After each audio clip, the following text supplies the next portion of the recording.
नमस्कार, मैं हरि। आप देख रहे हैं डिटेल न्यूज झारखंड। आइए जानते हैं झारखंड की प्रमुख खबरों को। अगर आप चैनल में नए हैं तो चैनल को सब्सक्राइब अवश्य कर लें ताकि झारखंड की हर छोटी बड़ी खबर आप तक पहुंचा सकें। किसानों के लिए होगा आधार जैसे आईडी कार्ड, यह है मोदी सरकार का पायलट प्रोजेक्ट। दरअसल आपको बता दूं, कृषि योजनाओं को आसानी से आम किसानों तक पहुंचाने के लिए आधार जैसा पहचान पत्र जारी किया जाएगा। इसके लिए सरकार देश भर के किसानों का पंजीकरण करेगी। कृषि एवं किसान कल्याण मंत्रालय की यह योजना 2817 करोड़ रुपए की डिजिटल कृषि मिशन का हिस्सा है।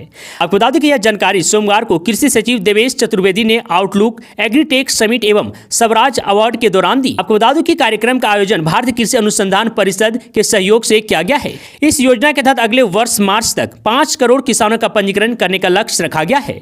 आपको बता दूं, इस विशेष पहचान पत्र के माध्यम से न्यूनतम समर्थन मूल्य यानी कि MSP और किसान क्रेडिट कार्ड जैसी योजनाओं के लिए आवेदन करते समय सत्यापन की जटिलता को कम करने में भी मदद मिलेगी।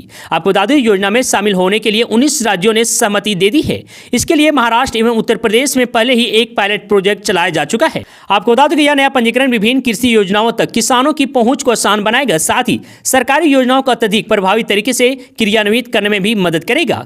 और वहीं अब किसानों के लिए एक AI आधारित चैट बॉक्स जैसी तकनीकी भी विकसित की जा रही है। विधानसभा चुनाव से पहले हेमंत सरकार का किसानों को तोहफा, 4000 ट्रैक्टर बांटेगी सरकार। दरअसल आपको बता दूं, कृषि पशुपालन एवं सहकारिता विभाग वित्त वर्ष 2024-25 और 2025-26 में मुख्यमंत्री ट्रैक्टर वितरण योजना के तहत करीब 4000 ट्रैक्टर बांटेगा। आपको बता दूं कि इसका राज्य देश विभाग ने निकाल दिया है। लाभुकों को 80% अनुदान दिया जाएगा। विभाग 2450 बड़ा ट्रैक्टर तथा 1550 छोटा ट्रैक्टर बांटेगा। इसके साथ ही 1000 कृषि उपकरण भी बांटे जाएंगे। इसका लाभ निजी किसानों के साथ कृषि समूहों को भी मिलेगा। आपको बता दूं, कई वर्षों बाद राज्य सरकार किसानों के बीच अनुदान पर ट्रैक्टर का वितरण कर रही है। आपको बता दूं कि इस पर राज्य सरकार 150 करोड़ रुपए खर्च करेगी। तो वहीं आपको यह भी बता दूं कि राज्य सरकार किसानों को 34 से 40 हॉर्स पावर तक का ट्रैक्टर बांटेगी। इसके साथ ही 2 कृषि यंत्र भी दिए जाएंगे। कुल पैकेज 10 लाख रुपए का होगा। बड़े ट्रैक्टर पर अधिकतम 50% तक अनुदान मिलेगा।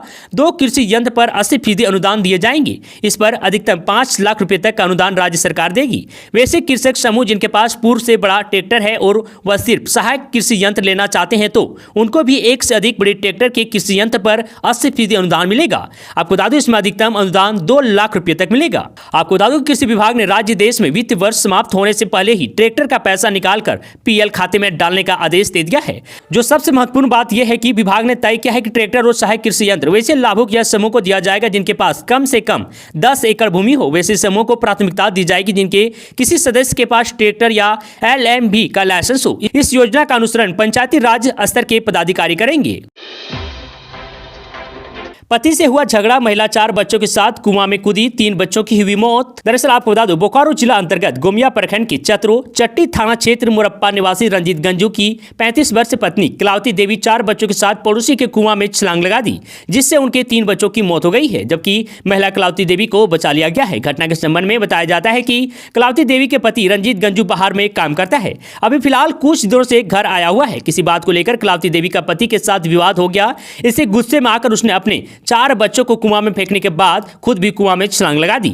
इस घटना में उसके 2 वर्षीय पुत्र सचिन कुमार, 3 वर्षीय पुत्री अंकिता कुमारी और 8 वर्षीय पुत्री पीहू कुमारी की मौत हो गई है, जबकि 14 साल की एक बच्ची तथा महिला कलावती देवी को बचा लिया गया है। बच्चों का शव मिलने पर चतरो चट्टी थाने को सूचना दी गई। तो वहीं आपको बता दूं कि थाना प्रभारी मंटू कुमार पुलिस बल के साथ पहुंचे। उन्होंने बताया कि महिला अपने ससुराल में ही रहती थी। परिजनों का बयान लेकर मामले की छानबीन की जा रही है। इधर बच्चों का शव पोस्टमार्टम कर परिजनों को सौंप दिया है। हेमंत सरकार को अधूरे वादे आज दिलाने की तैयारी, जनाधिकार महासभा आज देगा धरना, भाजपा भी रहेंगे निशाने पर। दरअसल आपको बता दूं, एक तरफ राजनीतिक पार्टियां झारखंड विधानसभा चुनाव की तैयारी में जुटी हुई है तो दूसरी तरफ सामाजिक संगठन भी अपने एजेंडे को आगे बढ़ाने में लगे हुए हैं। झारखंड जनाधिकार महासभा ने भाजपा भगाओ, झारखंड बचाओ और हेमंत सरकार जन मुद्दों वादा निभाओ के नारे के साथ विशाल धरना प्रदर्शन की तैयारी की है। धरना का आयोजन राजभवन के सामने 10 सितंबर यानी कि आज होगा। आपको बता दें, इसमें अलग अलग जिलों से बड़ी संख्या में संगठन से जुड़े लोगों के जुटान का दावा किया जा रहा है। आपको बता दें कि महासभा की दलील है कि 2019 के विधानसभा में इंडिया गठबंधन ने अपनी घोषणा पत्र में जन मुद्दों से जुड़े कई वादे किए थे। भाजपा की डबल इंजन सरकार से भी परेशान होकर झारखंडियों ने 2019 में इंडिया गठबंधन को जनादेश दिया था। सरकार बनाने के बाद भी कई वादे किए गए। 5 साल में हेमंत सोरेन सरकार ने जन अपेक्षा अनुसार कई काम किए हैं, लेकिन अनेकों जरूरी वादे अभी भी अधूरे हैं। वहीं पिछले 5 साल में भाजपा और केंद्र सरकार द्वारा लगातार राज्य सरकार को गिराने और सांप्रदायिक माहौल बिगाड़ने की कोशिश होती रही है। तो वही संगठन की ओर से कहा गया है कि 10 सितंबर यानी कि आज सुबह 11 बजे से लेकर 3 बजे तक राजभवन के सामने इन मसलों को लेकर महाजुटान होगा। झारखंड जन अधिकार महासभा की ओर से बताया गया कि अगर इन 8 प्रमुख मांगों को हेमंत सरकार पूरा नहीं करती है तो विधानसभा चुनाव में इनका खामियाजा भुगतना पड़ेगा। और उनकी 8 मांगे हैं। लैंड बैंक रद्द करने की मांग, झारखंड भूमि अधिग्रहण संशोधन अधिनियम 2017 रद्द करने की मांग, व्यक्तिगत और सामुदायिक स्तर पर लंबित वन पट्टों के वितरण की मांग, Icha Kharkai dam, Lububuru power plant समेत जन विरोधी परियोजनाओं को रद्द करने की मांग, पैसा नियमावली को अधिसूचित करने की मांग, दलितों को जाति प्रमाण पत्र और भूमि पट्टा देने की मांग, आंगनबाड़ी और मिड डे मील के तहत हर दिन अंडा देने की मांग, लंबे समय से जेल में बंद विचाराधीन कैदियों को रिहा करने की मांग।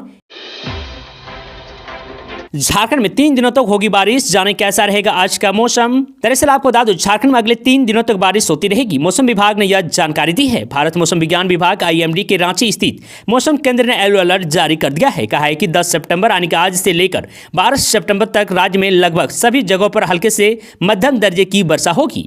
आपको बता दें कि मौसम विभाग ने यह भी बताया है कि झारखंड में आखिर आज का मौसम कैसा रहेगा। उन्होंने कहा है कि 10 सितंबर यानी कि आज झारखंड में कहीं कहीं गरज के साथ वज्रपात होने की संभावना है। झारखंड के पश्चिमी हिस्से में कहीं कहीं भारी बारिश होने की संभावना उन्होंने व्यक्त की है। आपको बता दूं कि झारखंड के पश्चिमी भाग में गढ़वा, पलामू, लातेहार, लोहरदगा, गुमला और सिमडेगा जिला आते हैं। इन सभी जिलों के लिए मौसम विभाग ने पहले ही येलो अलर्ट जारी कर दिया है। साथ ही लोगों से सावधान एवं सतर्क रहने को भी कहा गया है। मौसम विभाग ने कहा है कि आज झारखंड के 6 जिलों में 7 से 11 सेंटीमीटर तक की वर्षा हो सकती है। असम के सीएम हेमंता बिस्वा शर्मा ने झारखंड में राहुल गांधी पर दिया बड़ा बयान। दरअसल आपको बता दूं असम के मुख्यमंत्री हेमंता बिस्वा शर्मा ने सोमवार को झारखंड में राहुल गांधी के बारे में बड़ा बयान दिया है। आपको बता दूं कि झारखंड विधानसभा चुनाव के लिए भाजपा के सह प्रभारी हेमंता बिस्वा शर्मा से रांची के बिरसा मुंडा एयरपोर्ट पर जब कांग्रेस के पूर्व राष्ट्रीय अध्यक्ष के बारे में पूछा गया तो उन्होंने यह बयान दिया। आपको बता दूं कि हेमंता बिस्वा शर्मा से पत्रकारों ने राहुल गांधी के एक बयान पर प्रतिक्रिया मांगी तो उन्होंने कहा कि उन्होंने अभी तक राहुल गांधी के बयान को देखा या सुना नहीं है। उन्हें वक्त नहीं मिला, रात को समय मिला तो वह उनके बयान को जरूर देख लेंगे। थोड़ा एंटरटेनमेंट यानी कि मनोरंजन भी हो जाएगा। इसके बाद भारतीय जनता पार्टी के तेज तर्रार नेता कहा कि राहुल गांधी बहुत ही तरीके से हमेशा चीन को प्रमोट करते हैं। हेमंता बिस्वा शर्मा ने कहा कि वह बार बार भारत को नीचा दिखाने और चीन को बहुत बढ़िया राष्ट्र के रूप में दिखाने की कोशिश करते हैं। असम के सीएम ने कहा कि राहुल गांधी को मालूम होना चाहिए कि चीन में लोकतंत्र नहीं है, वहां धार्मिक स्वतंत्रता नहीं है। इसलिए हमारे मन में एक ही बात आती है कि कांग्रेस और कम्युनिस्ट पार्टी के बीच जो MOU हुआ था उसका खुलासा होना चाहिए। कांग्रेस पार्टी ने चीन की सत्ताधारी पार्टी के साथ क्यों MOU किया, उसमें क्या बातें हैं, इसे सार्वजनिक किया जाना चाहिए। वहीं हेमंता बिस्वा शर्मा ने कहा कि कांग्रेस और चीन कम्युनिस्ट पार्टी के बीच जो MOU हुआ उसमें लिखा है कि राहुल गांधी जहां भी जाएंगे वह चीन की तारीफ करेंगे, भारत से उसे बेहतर बताएंगे। इसलिए मैं बार बार कहता हूं कि कांग्रेस और चीन के बीच जो MOU हुआ था उसे सार्वजनिक किया जाना चाहिए, लोगों को बताया जाए कि उसमें क्या क्या समझौते हुए थे। स्नातकोत्तर प्रशिक्षित शिक्षकों के लिए खुशखबरी, शीघ्र मिलेगा नियुक्ति पत्र। दूसरे चरण में स्नातकोत्तर प्रशिक्षित शिक्षक के पद पर नियुक्ति के लिए अनुशंसित 84 अभ्यर्थियों को शीघ्र नियुक्ति पत्र मिलेगा। इनका चयन 4 विषयों में किया गया है। भौतिक, रसायन शास्त्र, जीव विज्ञान एवं भूगोल विषय में हुआ है। अनुशंसित अभ्यर्थियों के प्रमाण पत्रों की जांच 13 सितंबर को धुरवा के MDI भवन स्थित शिक्षा विभाग में होगी। आपको बता दें अभ्यर्थियों को सभी मूल प्रमाण पत्र, 100 भी प्रमाणित प्रति तथा 3 पासपोर्ट साइज फोटो आदि के साथ बुलाया गया है। जिन अभ्यर्थियों के प्रमाण पत्र की जांच होगी उनमें भौतिक में 25, रसायन शास्त्र में 28, जीव विज्ञान में 7 तथा भूगोल विषय में 24 अभ्यर्थी सम्मिलित हैं। आपको बता दें कि आयोग ने 26 जुलाई को अतिरिक्त अभ्यर्थियों के रूप में इनका परिणाम प्रकाशित किया था। इसके तहत भौतिक में सीधी नियमित नियुक्ति से 17, बैकलॉग से 1, सीमित परीक्षा से 7 अभ्यर्थियों का चयन किया गया है। आपको बता दें इसी तरह रसायन शास्त्र में सीधी नियमित नियुक्ति से 19 तथा बैकलॉग से 6 अभ्यर्थियों का चयन हुआ है। जीव विज्ञान में सीमित परीक्षा से 7 अभ्यर्थियों का चयन हुआ है। भूगोल विषय में सीधी नियमित नियुक्ति से 19 तथा सीमित परीक्षा से 5 अभ्यर्थियों का चयन हुआ है। आपको बता दूं कि इन चयनित अभ्यर्थियों की नियुक्ति +2 स्कूलों में स्नातकोत्तर प्रशिक्षित शिक्षकों के पद पर होगी। मुख्यमंत्री हेमंत सोरेन ने जुलाई माह में ही +2 स्कूलों के लिए लगभग 1500 शिक्षकों को नियुक्ति पत्र सौंपे थे। जेटेट परीक्षा लेने की तैयारी में जुटी JPSC बगैर उम्र बाध्यता के हो सकते हैं शामिल। दरअसल आपको बता दूं लंबे समय के बाद राज्य में झारखंड पात्रता परीक्षा आयोजित की जाएगी। करीब 17 वर्ष बाद हो रहे शिक्षक पात्रता परीक्षा के लिए झारखंड लोक सेवा आयोग जल्द ही विज्ञापन जारी करने जा रहा है। इसके माध्यम से झारखंड के विश्वविद्यालय और कॉलेजों में असिस्टेंट प्रोफेसर की नियुक्ति की जाएगी। आपको बता दूं कि इससे पहले 2006 से 2007 में जेटेट आयोजित हुआ था, जो कि काफी विवादित में रहा, जिसकी सीबीआई जांच अभी भी जारी है। आपको बता दें कि पिछले दिनों कैबिनेट की बैठक में मिल गए महत्वपूर्ण निर्णय के तहत अब यह परीक्षा कंप्यूटर बेस्ड टेस्ट बजाय OMR सीट पर ली जाएगी। आपको बता दूं इसके अलावा राष्ट्रीय पात्रता परीक्षा आने की नेट की तर्ज पर ही झारखंड पात्रता परीक्षा भी उम्र सीमा को समाप्त कर दिया गया है। हालांकि न्यूनतम उम्र 21 वर्ष निर्धारित की गई है। जानकारी के मुताबिक जेटेट में कुल 43 विषय को शामिल किया गया है और इधर कैबिनेट से पास होने के बाद उच्च एवं तकनीकी शिक्षा विभाग जल्द ही जेपीएससी को अधिसूचना जारी कर परीक्षा आयोजित करने की अनुशंसा करने जा रहा है। रांची की नाबालिग लड़की से 2 दिनों तक एक ट्रक ड्राइवर ने किया रेप। दरअसल आपको बता दूं रांची के तमाड़ थाना क्षेत्र की रहने वाले एक नाबालिग को ट्रक से लखनऊ ले जाया गया। रास्ते में ट्रक ड्राइवर ने 2 दिनों तक उसके साथ रेप किया, बाद में उसे सड़क किनारे छोड़ दिया गया। आपको बता दूं कि लखनऊ से जब पीड़िता घर वापस लौटी तो स्थानीय थाने में रविवार को मामला दर्ज हुआ। इसके बाद पुलिस जांच में जुट गई। इस मामले में बुंडू डीएसपी रतिभान सिंह ने बताया कि मामला दर्ज किए जाने के बाद सोमवार को 2 लोगों को गिरफ्तार किया गया है। उनसे पूछताछ की जा रही है, साथ ही पीड़िता का मेडिकल कराया गया। आपको बता दूं कि पीड़िता के परिजनों के मुताबिक 16 अगस्त को वह स्कूल जाने के लिए निकली थी, लेकिन वह घर नहीं लौटी। उसके बाद परिजनों ने थाने में जाकर गुमशुदा की शिकायत दर्ज करवाई। हालांकि पुलिस उनकी तलाश नहीं कर सकी। जब लड़की 1 सितंबर को लखनऊ से रांची वापस लौटी तो पूरे मामले का खुलासा हुआ। बाल अधिकार कार्यकर्ता वेदनाथ कुमार ने बताया कि पुलिस अपहरण का केस दर्ज नहीं कर रही थी।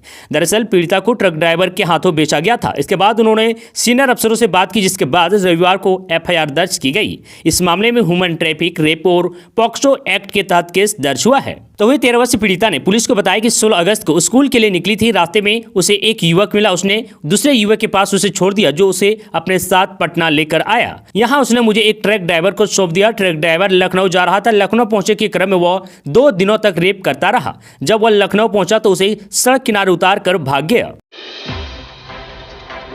बिजली चोरी के आरोप में मामला दर्ज, 33,700 का लगाया जुर्माना। दरअसल आपको बता दूं पश्चिमी सिंहभूम में सोमवार को बिजली विभाग ने अवैध रूप से बिजली चोरी करने के आरोप में चक्रधरपुर के केनाल रोड निवासी दिनेश प्रसाद व रिटायर कॉलोनी के निवासी ब्रह्मानंद पांडे यानी कि दोनों पर 33,700 रुपये का जुर्माना लगा है। वहीं दोनों व्यक्तियों के खिलाफ चक्रधरपुर थाना में मामला भी दर्ज कराई गई है। बताते चले कि लोग अवैध रूप से बिजली की चोरी कर सरकार राजस्व की क्षति करते हैं, जिसको लेकर बिजली विभाग समय समय पर छापेमारी कर अवैध कनेक्शन वालों पर कार्रवाई करते हैं। तो अगर आप भी अवैध तरीके से बिजली जलाते हैं तो कृपया सावधान हो जाएं।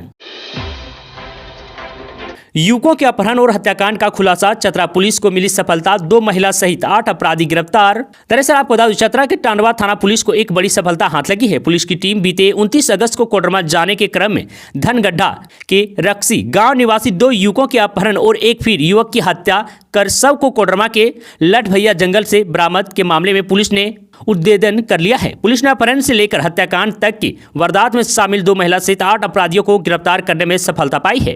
पुलिस ने मामले में कटकमदाग थाना क्षेत्र के डामूडीह गांव निवासी राजकुमार साव व मोहम्मद कासिफ एवं तिरसी गांव निवासी नीरज कुमार सिंह को गिरफ्तार किया है। इसके अलावा चौपारण थाना क्षेत्र के ताजपुर गांव निवासी अमित कुमार उर्फ गोलू, कोर्रा थाना क्षेत्र के दीपूगढ़ा निवासी धनु पासवान उर्फ परवीन पासवान एवं हैदराबाद सदर थाना क्षेत्र के धोबी गली निवासी चाहत परवीन व डेमोटान निवासी रुचि कुमारी उर्फ दिया साहू को गिरफ्तार किया गया है।